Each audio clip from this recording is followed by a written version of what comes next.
Wouldst thou come, wouldst thou come, just for once come to me? Will my days fly away without seeing thee, my Lord? Will my days fly away without seeing thee, my Lord?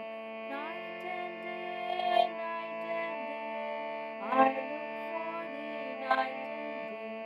Night and day, night and day, I look for thee, night and day. Night and day, night and day, I look for thee, night and day.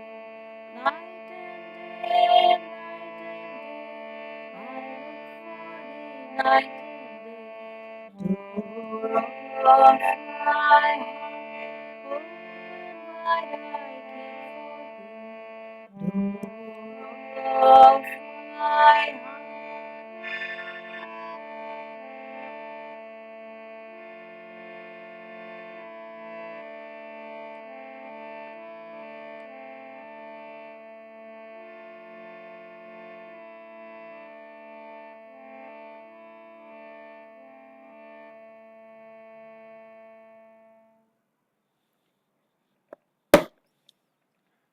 Just for a brief moment, in silence, opening our hearts in devotion, waiting for the divine to come. Just once, come to me. Sit up straight with back away from the backrest, gazing up at the spiritual eye,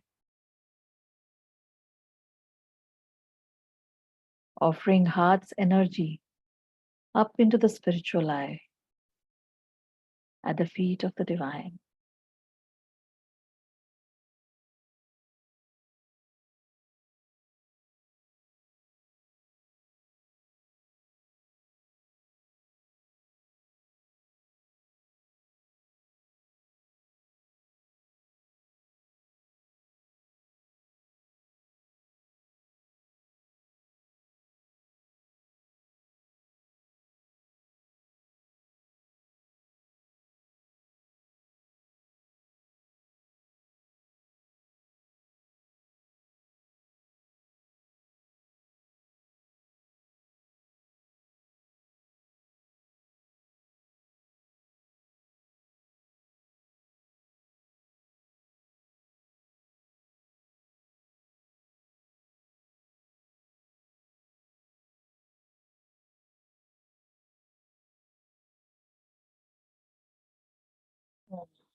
So, as we go on this journey with Mukunda and his friends, Amar and Jyotinda, we thought, let us start from the beginning where he talks about his house, 4 Garpar Road in Kolkata, where he lives. And that house continues to be occupied by his family, extended family, even today. And they're very lovingly keeping up the place. And it's a pilgrimage site for those of us who follow Gurudeva, or even a lot of other people who were just inspired after reading autobiography of a yogi and land up at that place to see the place. So for some of us have visited the place, and it's the vibrations of the place are amazing. Just imagine, Master was there. He used to live there. He met Babaji there. Shri Yukteswar used to come there often to meet his disciple. It's a place of pilgrimage. So let us, just for those of you who haven't been there, not to feel um, left out in this process. So let us go, just have this lights up here, and we will see this 4 Garpar Road, because we are all going to start with Mukunda on this journey towards Himalayas. So we will just start with it.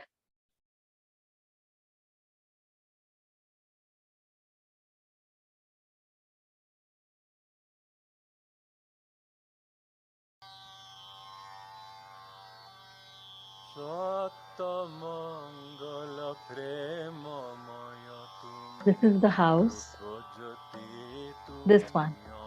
This master's home here. This is the lane where he throws his bundle. The entrance.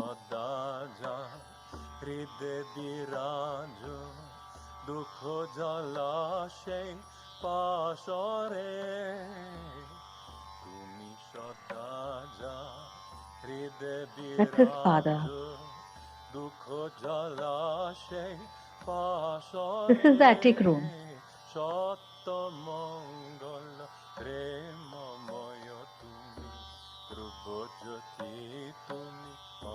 This altar is placed in the attic room. And right next to that, where you see the curtains, is where that window is there. When we will be reading this chapter, you will see he will talk about that he was in this third floor attic, because that was, the house was full of people there were a lot of, the children, there were 8 of them, and a lot of people living in that house. So the only place he used to get at that time to meditate was the attic room, right on top, the third floor.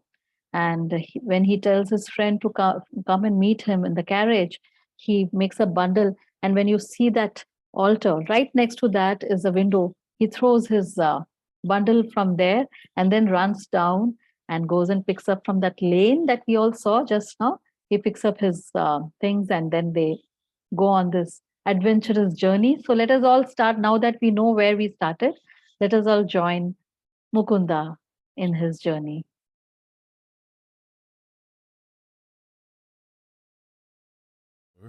My interrupted flight toward the Himalayas. Leave your classroom on some trifling pretext and engage a hackney carriage. Stop in the lane where no one in my house can see you.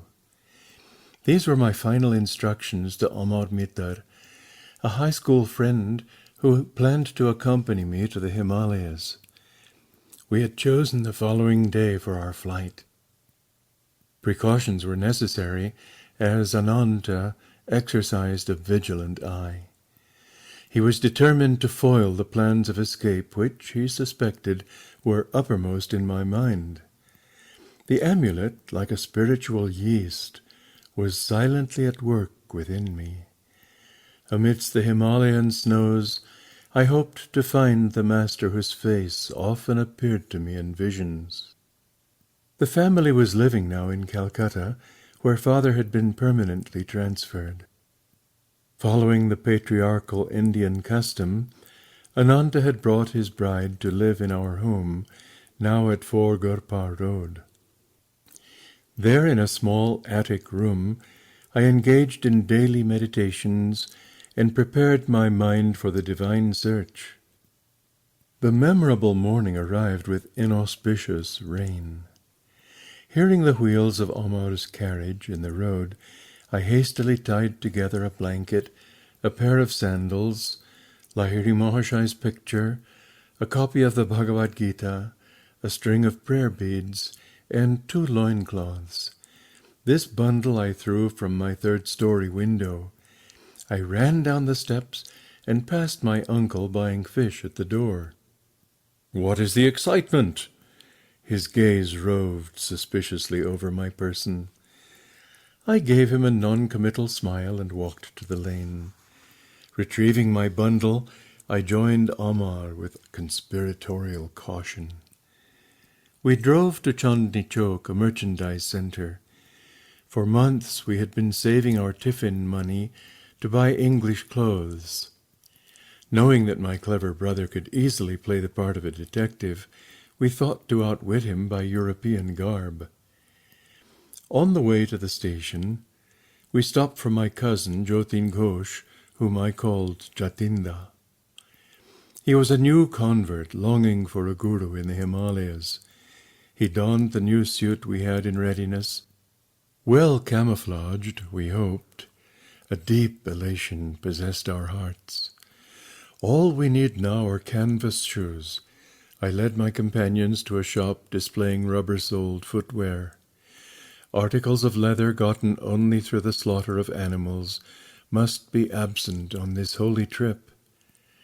I halted on the street to remove the leather cover from my Bhagavad Gita and the leather straps from my English-made Zola topi or helmet. At the station we bought tickets to Burdwan, where we planned to transfer for Hardwar in the Himalayan foothills. As soon as the train, like ourselves, was in flight, I gave utterance to a few of my glorious anticipations. "Just imagine," I ejaculated, "we shall be initiated by the masters and experience the trance of cosmic consciousness. Our flesh will be charged with such magnetism that wild animals of the Himalayas will come tamely near us. Tigers will be no more than meek house cats awaiting our caresses." This remark, picturing a prospect I considered entrancing, both metaphorically and literally, brought an enthusiastic smile from Amar. But Jatinda averted his gaze, directing it through the window at the scampering landscape. Let the money be divided in 3 portions." Jatinda broke a long silence with the suggestion. "Each of us should buy his own ticket to Burdwan. Thus no one at the station will surmise that we are running away together." I unsuspectingly agreed. At dusk our train stopped at Burdwan. Jatinda entered the ticket office. Amar and I sat on the platform. We waited 15 minutes, then made unavailing inquiries. Searching in all directions, we shouted Jatinda's name with the urgency of fright. But he had faded into the dark unknown surrounding the little station.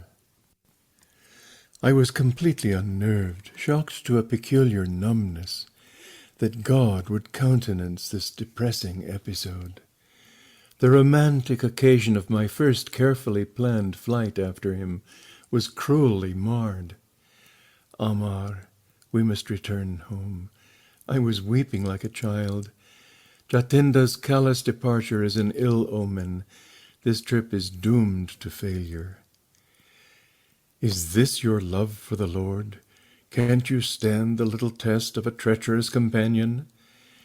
Through Amar's suggestion of a divine test, my heart steadied itself. We refreshed ourselves with famous Burdwan sweetmeats, Sita Bhog, food for the goddess, and motichur, nuggets of sweet pearl. In a few hours we entrained for Hardwar via Bareilly. Changing trains at Mughal Sarai, we discussed a vital matter as we waited on the platform. "Amar, we may soon be closely questioned by railroad officials.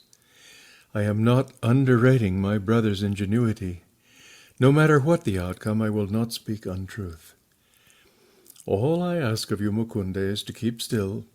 Don't laugh or grin while I am talking." At this moment, a European station agent accosted me. He waved a telegram whose import I immediately grasped. "Are you running away from home in anger?" "No." I was glad his choice of words permitted me to make an emphatic reply. Not anger, but divinest melancholy was responsible, I knew, for my unconventional behavior. The official then turned to Amar. The duel of wits that followed hardly permitted me to maintain the counselled stoic gravity. "Where is the third boy?" The man injected a full ring of authority into his voice. "Come on, speak the truth." "Sir, I notice you are wearing eyeglasses. Can't you see that we are only 2? Amar smiled impudently. "I am not a magician. I can't conjure up a third companion." The official, noticeably disconcerted by this impertinence, sought a new field of attack. "What is your name?" "I am called Thomas. I am the son of an English mother and a converted Christian Indian father."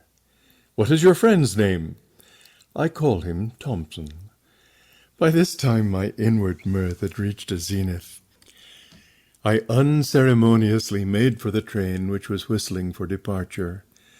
Amar followed with the official, who was credulous and obliging enough to put us into a European compartment. It evidently pained him to think of two half-English boys travelling in the section allotted to natives. After his polite exit, I lay back on the seat and laughed uncontrollably. My friend wore an expression of blithe satisfaction at having outwitted a veteran European official. On the platform I had contrived to read the telegram.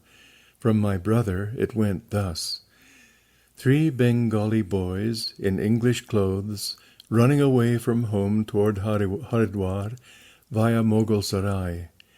Please detain them until my arrival. Ample reward for your services. Amar, I told you not to leave marked timetables in your home. My glance was reproachful. Brother must have found out there. My friend sheepishly acknowledged the thrust. We halted briefly in Bareilly, where Dwarka Prasad awaited us with a telegram from Ananta. My old friend tried valiantly to detain us.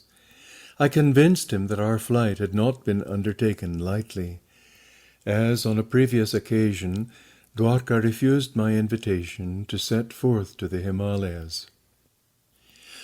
While our train stood in a station that night, and I was half asleep, Amar was awakened by another questioning official. He, too, fell a victim to the hybrid charms of Thomas and Thompson. The train bore us triumphantly into a dawn arrival at Haridwar. The majestic mountains loomed invitingly in the distance. We dashed through the station and entered the freedom of city crowds. Our first act was to change into native costume, as Ananta had somehow penetrated our European disguise. A premonition of capture weighed on my mind. Deeming it advisable to leave Haridwar at once, we bought tickets to proceed north to Rishikesh, a soil long hallowed by feet of many masters. I had already boarded the train, while Amar lagged on the platform. He was brought to an abrupt halt by a shout from a policeman. Our unwelcome guardian escorted us to a station bungalow and took charge of our money. He explained courteously that it was his duty to hold us until my elder brother arrived. Learning that the truant's destination had been the Himalayas, the officer related a strange story. "Well, I see you are crazy about saints. You will never meet a greater man of God than the one I saw only yesterday. My brother officer and I first encountered him 5 days ago. We were patrolling by the Ganges on a sharp lookout for a certain murderer. Our instructions were to capture him alive or dead. He was known to be masquerading as a sadhu in order to rob pilgrims. A short way before us, we spied a figure which resembled the description of the criminal. He ignored our command to stop. We ran to overpower him. Approaching his back, I wielded my axe with tremendous force. The man's right arm was severed almost completely from his body. Without outcry or any glance at the ghastly wound, the stranger, astonishingly, continued his swift pace. As we jumped in front of him, he spoke quietly. "I am not the murderer you are seeking." I was deeply mortified to see I had injured the person of a divine-looking sage. Prostrating myself at his feet, I implored his pardon and offered my turban cloth to staunch the heavy spurts of blood. "Son, that was just an understandable mistake on your part." The saint regarded me kindly. "Run along and don't report yourself. The beloved mother is taking care of me." He pushed his dangling arm into its stump, and lo, it adhered. The blood inexplicably ceased to flow. "Come to me under yonder tree in 3 days, and you will find me fully healed. Thus you will feel no remorse." Yesterday my brother officer and I went eagerly to the designated spot. The sadhu was there and allowed us to examine his arm. It bore no scar or trace of hurt. I am going via Rishikesh to the Himalayan solitudes. He blessed us as he departed quickly. I feel that my life has been uplifted through his sanctity. The officer concluded with a pious ejaculation. His experience had obviously moved him beyond his usual depths. With an impressive gesture, he handed me a printed clipping about the miracle. In the usual garbled manner of the sensational type of newspaper, not missing, alas, even in India, the reporter's version was slightly exaggerated. It indicated that the sadhu had been almost decapitated. Amar and I lamented that we had missed the great yogi who could forgive his persecutor in such a Christ-like way. India, materially poor for the last 2 centuries, yet has an inexhaustible fund of divine wealth. Spiritual skyscrapers may occasionally be encountered by the wayside, even by worldly men like this policeman. We thanked the officer for relieving our tedium with his marvelous story. He was probably intimating that he was more fortunate than we. He had met an illumined saint without effort. Our earnest search had ended, not at the feet of a master, but in a coarse police station. So near the Himalayas, and yet in our captivity so far. I told Amar I felt doubly impelled to seek freedom. Let us slip away when opportunity offers. We can go on foot to holy Rishikesh. I smiled encouragingly.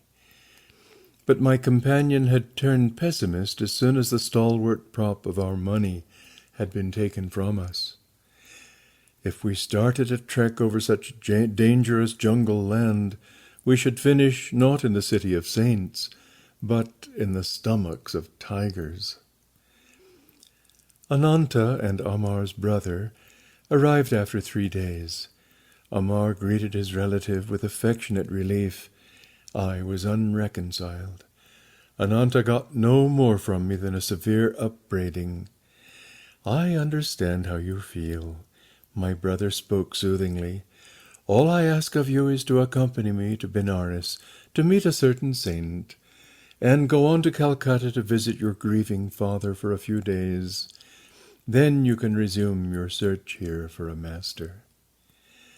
Amar entered the conversation at this point to disclaim any intention of returning to Hardwar with me. He was enjoying the familial warmth. But I knew I would never abandon the quest for my guru. Our party entrained for Benares. There I had a singular and instant response to my prayers. A clever scheme had been prearranged by Ananta. Before seeing me at Hardwar, he had stopped in Benares to ask a certain scriptural authority to interview me later. Both the pundit and his son had promised to undertake my dissuasion from the path of a sannyasi. Ananta took me to their home. The son, a young man of ebullient manner, greeted me in the courtyard. He engaged me in a lengthy philosophic discourse. Professing to have a clairvoyant knowledge of my future, he discountenanced my idea of being a monk. You will meet continual misfortune and be unable to find God if you insist on deserting your ordinary responsibilities. You cannot work out your past karma without worldly experiences. Krishna's immortal words rose to my lips in reply.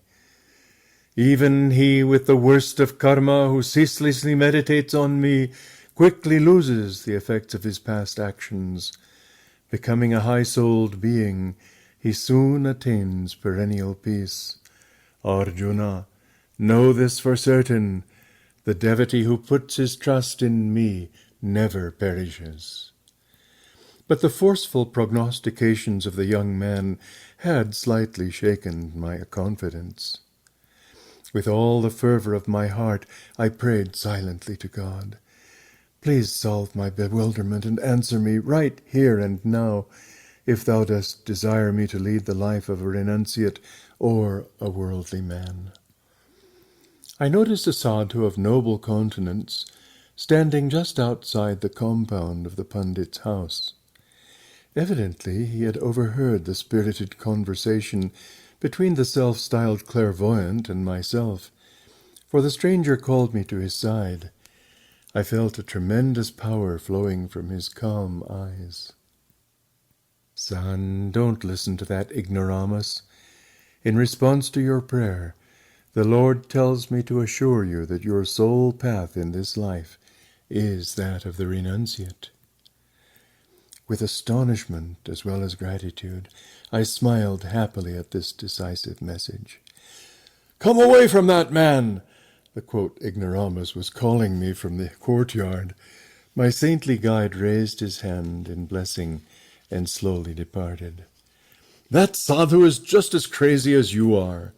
It was the hoary-headed pundit who made this charming observation. He and his son were gazing at me lugubriously. I heard that he, too, has left his home in a vague search for God. I turned away. To Anant I remarked they would not engage in further discussion with our hosts. My brother agreed to an immediate departure. We soon entrained for Calcutta. "Mr. Detective, how did you discover I had fled with 2 companions?" I vented my lively curiosity to Ananta during our homeward journey. He smiled mischievously. "At your school I found that Amar had left his classroom and had not returned. I went to his home the next morning and unearthed a marked timetable. Amar's father was just leaving by carriage and was talking to the coachman. 'My son will not ride with me to his school this morning. He has disappeared,' the father moaned. 'I heard from a brother coachman that your son and 2 others dressed in European suits boarded the train at Howrah station,' the man stated. 'They made a present of their leather shoes to the cab driver.' Thus I had 3 clues: the timetable, the trio of boys, and the English clothing. I was listening to Ananta's disclosures with mingled mirth and vexation. Our generosity to the coachman had been slightly misplaced. Of course, I rushed to send telegrams to station officials in all the cities, which Amar had underlined in the timetable. He had checked Bareilly, so I wired your friend Dwarka there. After inquiries in our Calcutta neighborhood, I learned that cousin Jatinda had been absent one night, but had arrived home the following morning in European garb. I sought him out and invited him to dinner. He accepted, quite disarmed by my friendly manner. On the way I led him unsuspectingly to a police station. He was surrounded by several officers whom I had previously selected for their ferocious appearance. Under their formidable gaze, Jatinda agreed to account for his mysterious conduct. "I started for the Himalayas in a buoyant spiritual mood," he explained. "Inspiration filled me at the prospect of meeting the masters, but as soon as Mukunda said, 'During our ecstasies in the Himalayan caves, tigers will be spellbound and sit around us like tame pussies,' my spirits froze. Beads of perspiration formed on my brow. What then, I thought, if the vicious nature of the tigers be not changed through the power of our spiritual trance? Shall they treat us with the kindness of house cats?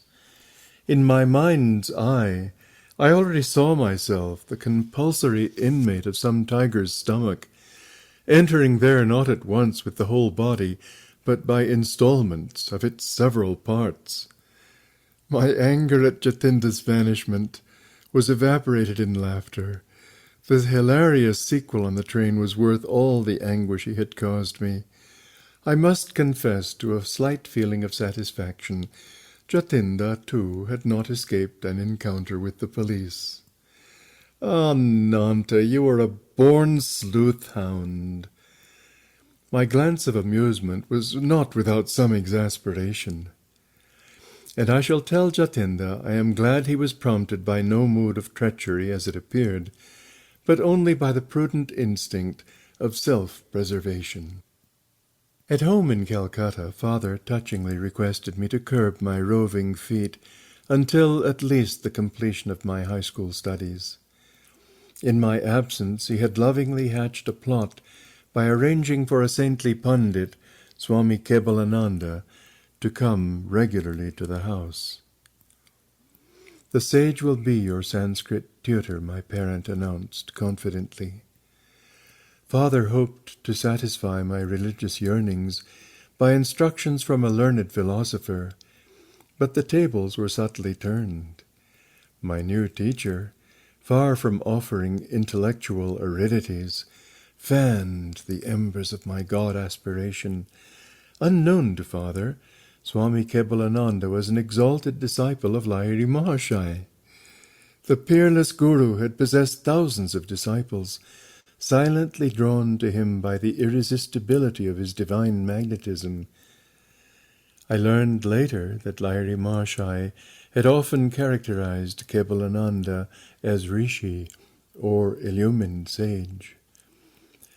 Luxuriant curls formed my tutor's handsome face. His dark eyes were guileless with the transparency of a child's. All the movements of his slight body were marked by a restful deliberation. Ever gentle and loving, he was firmly established in the infinite consciousness. Many of our happy hours together were spent in deep Kriya meditation. Kebalananda was a noted authority on the ancient Shastras or sacred books. His erudition had earned him the title of Shastri Mahashai, by which he was usually addressed. But my progress in Sanskrit scholarship was unnoteworthy. I sought every opportunity to forsake prosaic grammar and to talk of yoga and of Lahiri Mahashai. My tutor obliged me one day by telling me something of his own life with the master. Rarely fortunate, I was able to remain near Lahiri Mahashai for 10 years. His Benares home was my nightly goal of pilgrimage. The Guru was always present in a small front parlour on the first floor. As he sat in lotus posture on a backless wooden seat, his disciples garlanded him in a semicircle. His eyes sparkled and danced with the joy of the divine. They were ever half closed, peering through the inner telescopic orb into a sphere of eternal bliss. He seldom spoke at length. Occasionally his gaze would focus on a student in need of help. Healing words poured then like an avalanche of light. An indescribable peace blossomed within me at the Master's glance. I was permeated with his fragrance, as though from a lotus of infinity.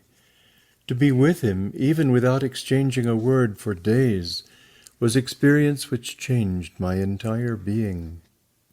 If any invisible barrier rose in the path of my concentration, I would meditate at the Guru's feet. There, the most tenuous states came easily within my grasp. Such perceptions eluded me in the presence of lesser teachers.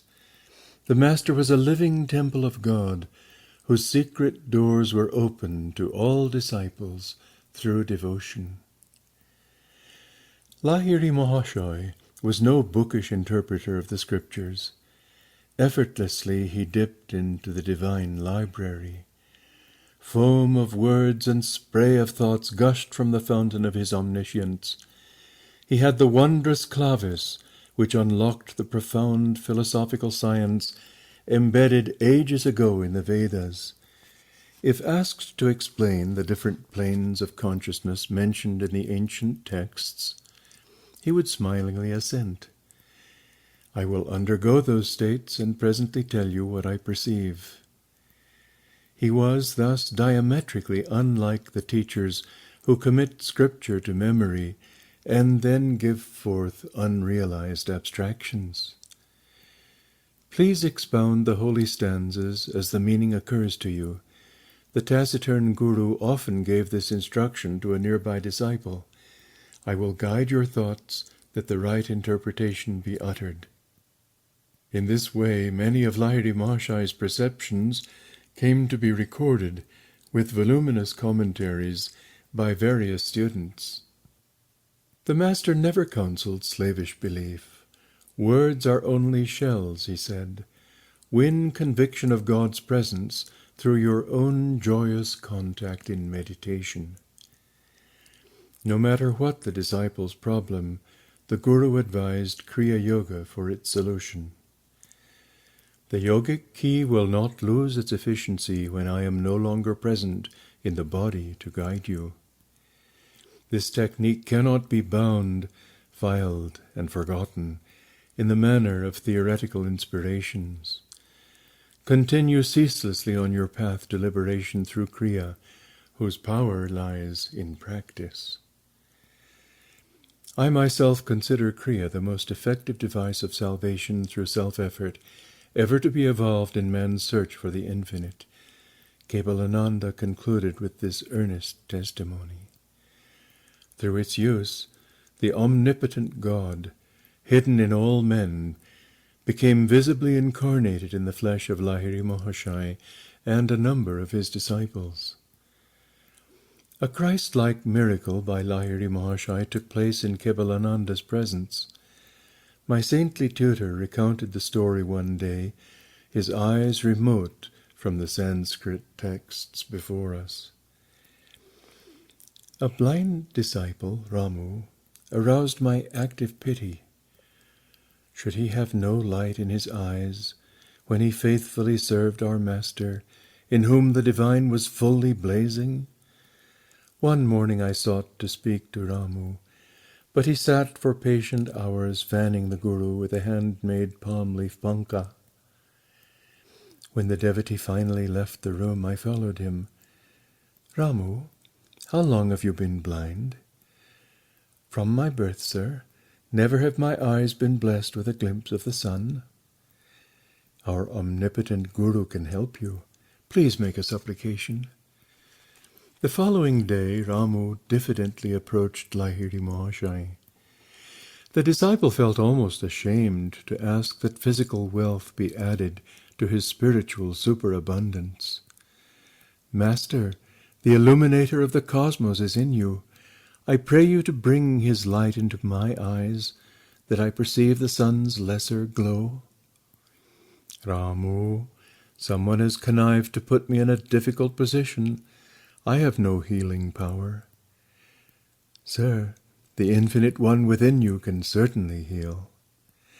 That is indeed different, Ramu. God's limit is nowhere. He who ignites the stars and the cells of flesh with mysterious life effulgence can surely bring luster of vision into your eyes. The master touched Ramu's forehead at the point between the eyebrows. Keep your mind concentrated there, and frequently chant the name of the prophet Rama for 7 days. The splendor of the sun shall have a special dawn for you. Lo, in 1 week it was so. For the first time, Ramu beheld the fair face of nature. The Omniscient One had unerringly directed his disciple to repeat the name of Rama, adored by him above all other saints. Ramu's faith was the devotionally ploughed soil in which the Guru's powerful seed of permanent healing sprouted. Kebalananda was silent for a moment, then paid a further tribute to his Guru. It was evident in all miracles performed by Lahiri Mahashai that he never allowed the ego principle to consider itself a causative force. By perfection of resistless surrender, the Master enabled the prime healing power to flow freely through him. The numerous bodies which were spectacularly healed through Lahiri Mahashai eventually had to feed the flames of cremation. But the silent spiritual awakenings he effected, the Christ-like disciples he fashioned, are his imperishable miracles. I never became a Sanskrit scholar. Kebalananda taught me a diviner syntax.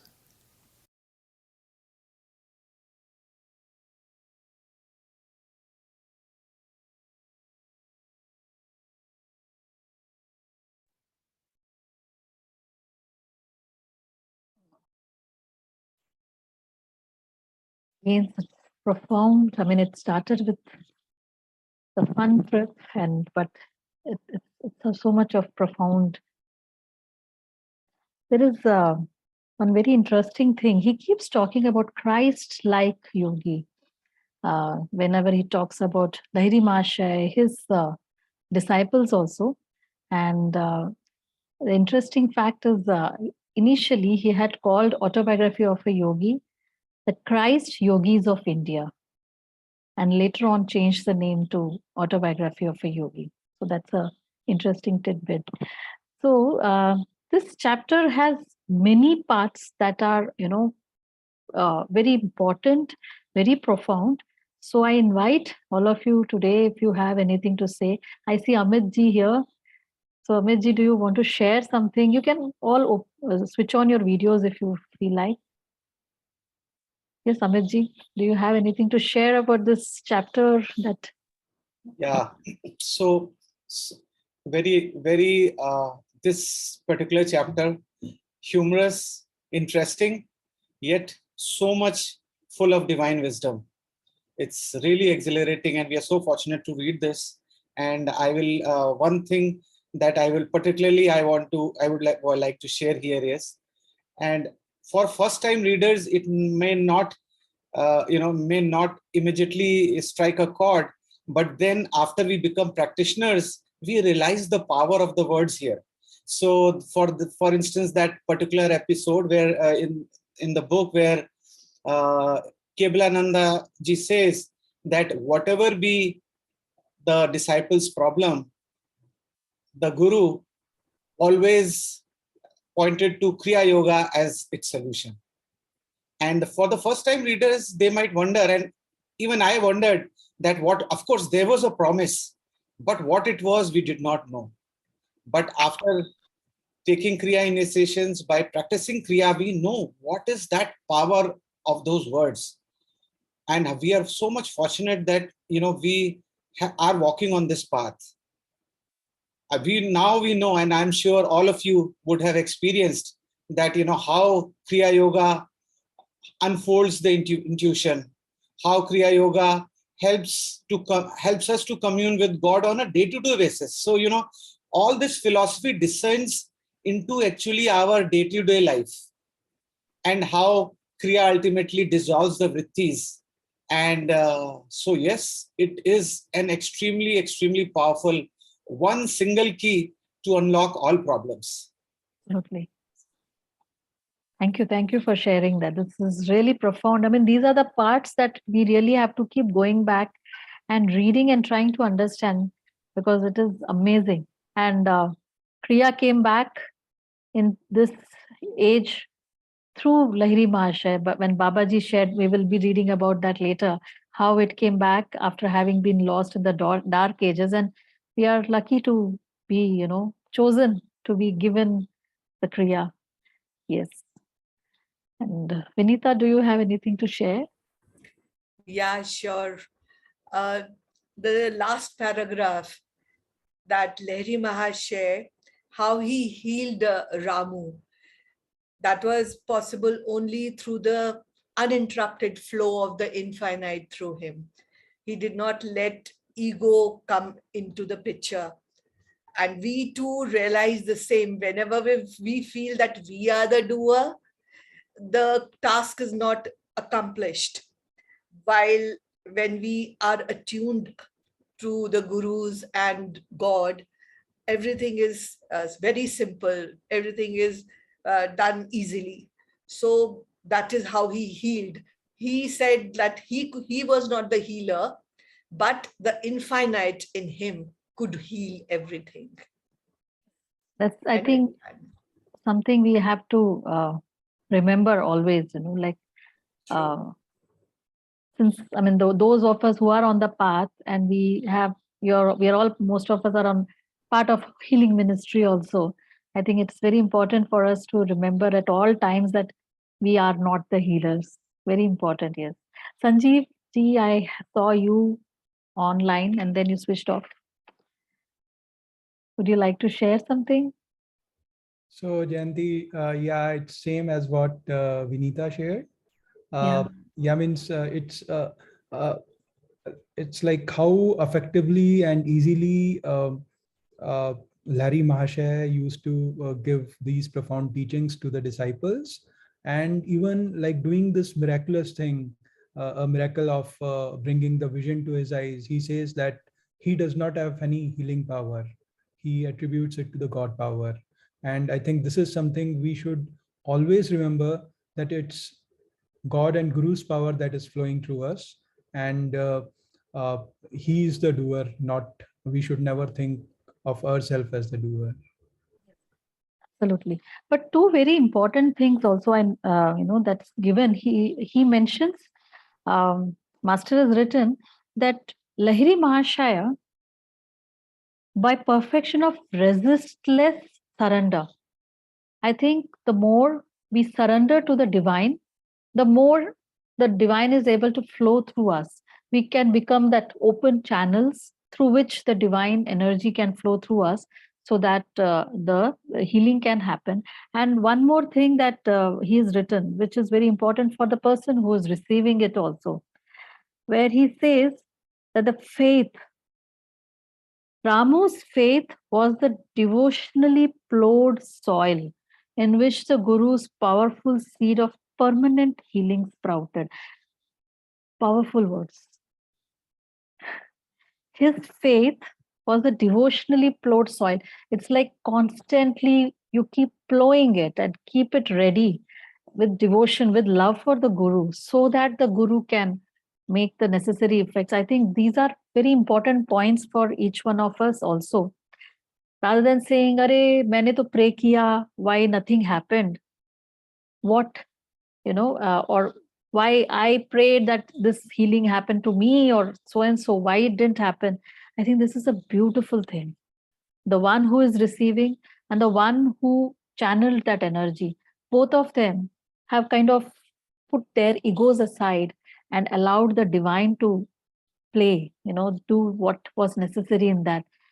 So I think, anything else, anybody else would like to add to this before we close with our takeaways? Yeah, similarly, you talked about devotion. The master was a living temple of God whose secret doors were open to all disciples through devotion. Without devotion, nothing can be achieved. So, only through that flow of devotion, like master also kept saying, chanting is half the battle. So that chanting is also possible only through devotion.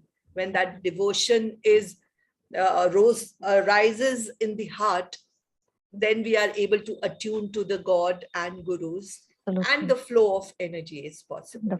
Thank you, Vinita. Thank you so much. Pala, I saw you switching on the video. Did you want to share something? Yeah, I like this sentence whereby Master and Amar was lamenting that, they miss this yogi who could forgive his prosecutor in such a Christ-like way. So I think this is what is a yogi is like. Forgiving. They're forgiving. Even a prosecutor, they forgive. They have the heart to forgive. Absolutely. So true, so true. Absolutely. So many beautiful, profound things to take home with us in this, actually. Yeah. So, Vinita, you were saying something else? Amitji? Then there was also Kebalananda's experience. He said that in the presence of the master, At his feet. yeah, and he could No doubts remained, yes. Yeah, no doubts remained, of course. Absolutely. And the same was not experienced in the presence of the lesser masters. Yes. Very important. And one more thing, right at the start, the first paragraph, second paragraph, he says, I hope to find the master whose face often appeared to me in visions. And we will see how he finally meets the master. That's one goosebumpy story again. But he has been getting these visions of the person who's going to, person, we can't even say it's the divinity who will be his master. And throughout this chapter, even though he was just a young guy and he's showing himself as somebody who's seeker, he is going on connecting with God. Like when Jatinda disappears, he says, how can that God would countenance this depressing episode? Every time he is connecting back with God. Why did you do this? This is something I think, let this be our takeaway through the week, where we keep the devotion, our hearts full, and wanting to know God, wanting to seek God, and connecting back with Him every now and then, even when we are in midst of our material duties. Keep connecting back. Are you there, God? Let us try this whole week. Um, Pause. And somebody at Ananda Village said to be able to do this, because when we are immersed with our work, you sometimes forget that we have to connect. So she would keep an alarm that will ping every hour, and when it pings, she says, "Oh yes, I forgot. I forgot you, God. Are you there?" So I think let us all try practicing the presence of God, feeling that devotion, filling our hearts with devotion, and wanting to know God the way He wanted to meet God. And Paramahansa Yogananda said, even if, for all of us, I want to know God, I want God, but I also want this, and I want this, and I want this. So he said, it's okay, but say that I want this, but you help me so that I only want you. Take him as your companion, take his help to want him. So through this week, let us try that. And for those of us who have Kriya Yoga, let us remember this, what Lahiri Mahasaya said, read it again tonight, and let us practice Kriya with more devotion and more Kriyas than the ones we have normally been doing, and see the power that it can unfold in us. Yeah. So thank you everyone for joining. See you all next week with the next chapter. Thank you so much. Thank you. Thank you. Thank you.